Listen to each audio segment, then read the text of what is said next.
তুমি কি ঘুগনি খেতে ভালোবাসো? তাহলে এই ভিডিওটা মিস করো না। আজ দেখাবো কিভাবে ঘরে বানানো যায় একদম দোকানের মতো ঘুগনি। প্রথমেই ওভারনাইট ভিজিয়ে রাখা মটরগুলোকে প্রেসার কুকারে দিয়ে দেব।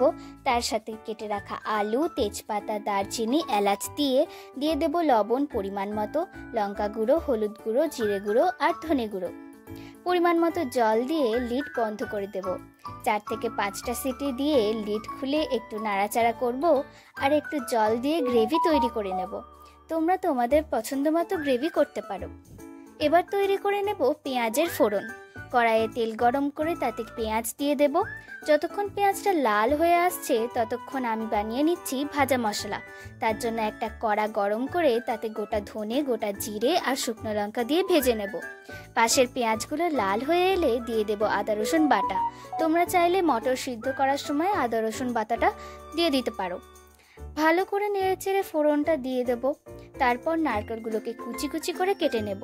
তারপর ভেজে রাখা মশলাটাকে মিক্সিতে গ্রাইন্ড করে নেব। কড়াইয়ে ঘি দিয়ে নারকেল কুচিগুলোকে হালকা ভেজে নেব এবং ঘুগনিতে দিয়ে দেব। একটু নেড়ে চেড়ে দিয়ে গ্রাইন্ড করে রাখা ভাজা মশলা দিলেই তৈরি একদম মজাদার ঘুগনি। তোমরা ট্রাই করে কমেন্টে জানিও তোমাদের এই রেসিপিটি কেমন লাগলো।